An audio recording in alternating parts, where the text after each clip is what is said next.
Rashmi Dave Datta and I'm Dr. Tarun Datta और आज हम डिस्कस करने वाले हैं कि स्टैंडिंग में बैड पोस्चर्स क्या-क्या होते हैं और हम उन्हें फिजियोथेरेपी एक्सरसाइज से कैसे ठीक कर सकते हैं। मेजॉरिटी लोगों को ये पता नहीं होता कि स्टैंडिंग में भी रॉन्ग पोस्चर्स हो सकते हैं और इसके कारण हमारे दूसरे जॉइंट्स पे भी अफेक्ट हो सकता है। जिस तरह से आपने हमारी पिछली वीडियोस में देखा किस तरह से नेक पेन और अपर बैक पेन का कनेक्शन हमारे लोअर बैक पेन से होता है, ठीक उसी तरह हमारे हील पेन, नी पेन, हमारे hip pain, lower back pain, neck pain और शोल्डर्स का पेन भी हमारे स्टैंडिंग बैड पोस्चर्स की वजह से हो सकता है। और अगर आपको इनमें से कोई भी दिक्कत हो तो आपको इस वीडियो को अंत तक देखना है और एक्सरसाइजेस करने हैं। और अगर आपको इनमें से कोई दिक्कत नहीं हो फिर भी प्रिकॉशनरी मेजर्स के लिए इन एक्सरसाइज को करना अनिवार्य है। तो चलिए जानते हैं डॉक्टर योगेश से कि क्या-क्या होते हैं स्टैंडिंग में बैड पोस्चर्स और हम उन्हें किस तरह से करेक्ट कर सकते हैं। Doctor Yogesh. Hello, hi, I am doctor Yogesh. तो हमने अपने पिछले वीडियो में कोर मसल्स को इंट्रोड्यूस किया, ओके। तो उनकी इंपॉर्टेंस क्या है, हमने उसे सिटिंग में उसमें कौन सी एक्सरसाइज होती है, सिटिंग में बैड पोस्चर्स क्या होते हैं, गुड पोस्चर क्या होते हैं, कैसे कोर मसल को एंगेज करके हमें उसे कैसे मेंटेन करना है, स्ट्रेंथन कैसे करना है, ओके। तो आज हम देखेंगे स्टैंडिंग में, ओके। स्टैंडिंग में हमारे बैड पोस्चर्स क्या है, उसे कैसे गुड पोस्चर करना है, ओके, और कैसे मेंटेन करना है। Alright, let's start. तो सबसे पहले अगर हम साइडवेज से देखेंगे, सबसे कॉमन बैड पोस्चर स्टैंडिंग में क्या होती है, आप अपना फ़ोन यूज़ करते हो, ओके, आप एकदम से स्लाउच हो जाते हो और आपकी गर्दन एकदम से नीचे रहती है फ़ोन यूज़ करते समय, ऑलराइट, या फिर सिर्फ गर्दन इस तरह नीचे रहती है, ओके। तो इस पोस्चर को हम क्या बोलेंगे, इस पोस्चर को हम बोलते हैं काइफोटिक पोस्चर, ओके। आपका स्पाइन, आपका सर्वाइकल, थोरैक्स और लंबर रीजन में होता है, जैसे कि अपर बैक, मिड बैक और लोअर बैक। तो ये जो पोस्चर है उसे हम काइफोटिक पोस्चर बोलते हैं। दूसरी सबसे बैड पोस्चर हम क्या देखेंगे, बहुत सारे लोगों में वो इस तरह खड़े रहेंगे, ओके, अपने लोअर बैक पे बहुत ज़्यादा प्रेशर देके। तीसरी बैड पोस्चर क्या है, हम देखेंगे लोग एक साइड टिल्ट होके बात करेंगे, ओके, या फिर दीवार के साथ सपोर्ट रखकर इस तरह, ऑलराइट। ये आपकी चौथी बैड पोस्चर है। तो हम इसे मेंटेन कैसे करेंगे, तो ये सारे पोस्चर आपके मिड बैक और आपके लोअर बैक पे बहुत ज़्यादा प्रेशर देती है। तो आपके कोर मसल को एंगेज करने के पहले आपको आपकी पोस्चर पे बहुत ध्यान देना है। तो किस तरह हम गुड पोस्चर रखेंगे, पहले तो आपको आपके स्लाउच शोल्डर्स को पीछे लेके जाना है। दूसरी जो हमारी बैक पोस्चर थी लोडोटिक, उसमें आपको इस तरह मेंटेन रखना है, ओके, अंदर रख के। ये आपको हमेशा ध्यान रखना है कि ठीक करते समय, गुड पोस्चर रखते समय आप एकदम से इस एरिया से बेंड नहीं हो जा रहे हो, ध्यान रख रहे हो कि आप उसे सिर्फ न्यूट्रल पोजीशन पे मेंटेन रख रहे हो, ओके। फिर आपके दोनों फीट बराबर इवनली सपोर्टेड है, आप एक साइड पे प्रेशर नहीं दे रहे हो, दोनों साइड बराबर प्रेशर आना चाहिए, इवनली सपोर्टेड, ऑलराइट। अब हम आएंगे एक और बैड पोस्चर पे जिसे हम कहते हैं स्कोलियोसिस। हाउ बैड पोस्चर, कैसे बैड पोस्चर है वो, ओके। स्कोलियोसिस एक इडियोपैथिक कंडीशन है, इडियोपैथिक मतलब जिसका कुछ रिलेवेंस नहीं है, ऑलराइट। दूसरी चीज़ है कि it can be congenital, it can be neuromuscular, okay.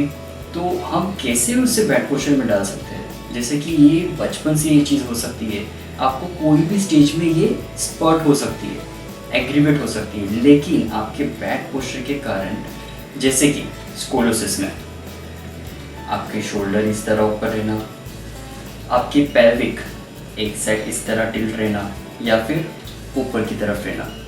एक स्कोलियोसिस का पोस्चर आप देखेंगे तो किस तरह होगा, वो आपके स्पाइन की सी शेप कर्वेचर होती है, साइड वे कर्वेचर होती है, ओके।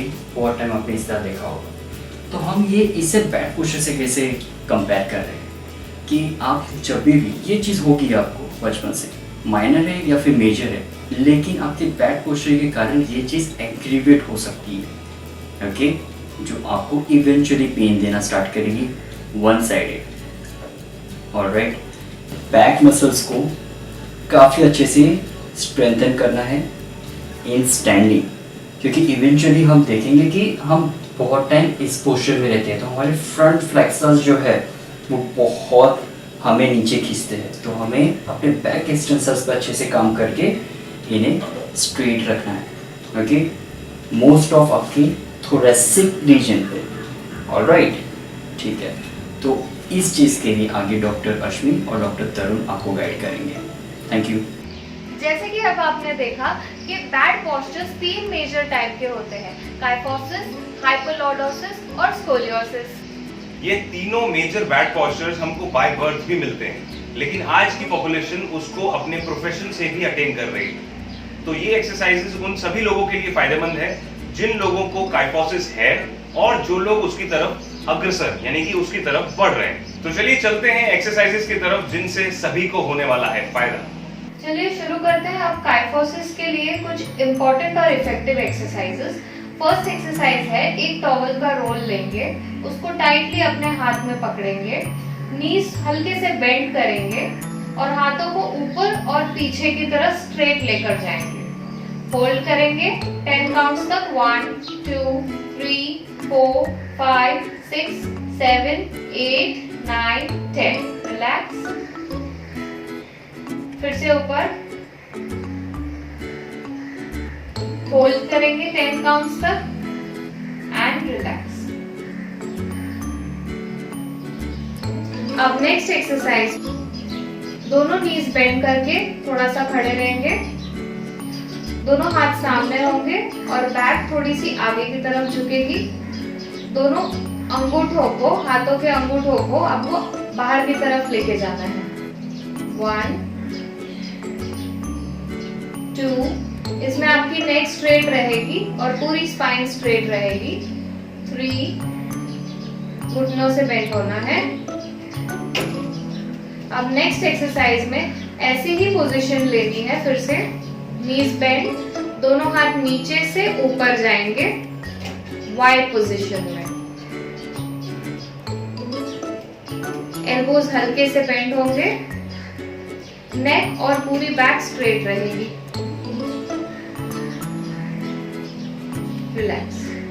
अब नेक्स्ट एक्सरसाइज में वॉल सपोर्ट लेके दोनों हाथों को 90 डिग्रीज पे बेंड करना है और दोनों एल्बोज को वॉल की तरफ पुश करना है। 1 2 3 4 5 6 7 8 9 10। रिलैक्स। फिर से 10 काउंट्स तक होल्ड करना है और रिलैक्स करना है। अब नेक्स्ट एक्सरसाइज हाइपरलॉर्डोसिस के लिए है। एक हाथ वॉल के ऊपर होगा, दूसरा हाथ सर के पीछे होगा। एक पैर को हमें जितना हो सकता है उतना ऊपर उठाना है बेंड करके। होल्ड करना है 10 काउंट्स तक, 1 2 3 4 5 6 7 8 9 10। डाउन। फिर से 1 2 3 4 5 6 7 8 9 10। डाउन। ऐसा ही आपको दूसरे पैर के लिए रिपीट करना है। नेक्स्ट एक्सरसाइज में फिर से हाथ वॉल के ऊपर लेना है और पैर को सीधा आगे की तरफ उठाना है। 1 2 3। ऐसा ही रिपीट करना है दूसरे लेग के लिए। नेक्स्ट एक्सरसाइज में एक हाथ वॉल के ऊपर होगा और एक पैर चेयर के ऊपर होगा। अब चेयर से आपको घुटने को ऊपर की तरफ लेना है। 1 2 3 4 एंड 5। ऐसा ही आपको दूसरे पैर पे भी करना है।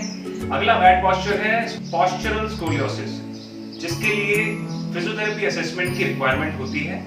लेकिन अगर आप में से किसी को ये एहसास है कि आप किसी भी एक साइड पे झुक रहे हैं, तो आप ये वाला स्ट्रेच परफॉर्म कीजिए। जिस साइड आप झुक रहे हैं उसके ऑपोजिट साइड आपको ये स्ट्रेच करना है। एक हाथ दीवार पे रहेगा, दूसरी साइड आपका हाथ साइड में और दीवार की तरफ स्लोली ले जाकर आपको 10 सेकेंड्स का होल्ड रखना है। 1 2 3 4 5 6 7 8 9 10। ऐसे आप 3 रेपिटेशंस कर सकते हैं 10-10 सेकंड्स के होल्ड के साथ। सो आई होप आपको सारी एक्सरसाइजेस समझ आ चुकी हैं।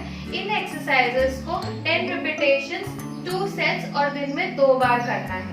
ध्यान रखिए जब भी आप स्टैंडिंग कर रहे हैं तभी अपना वेट दोनों पैरों पे इक्वली डिवाइड करना है, ना कि एक साइड या दूसरे साइड लीन होके खड़ा रहना है। इससे हमारे पोस्चर में खराबी आती है। स्टैंडिंग पोस्चर के ये थे हमारे बैड पोस्चर जिनको हमने करेक्टिव मेजर्स करके आपको दिखाया। आप हमारी पिछली वीडियोस को भी जरूर रेफर कीजिए जिसमें हमने सिटिंग में आपको बैड पोस्चर्स और उनके करेक्टिव मेजर्स को दिखाया है। Stay fit, stay healthy with Physio Power.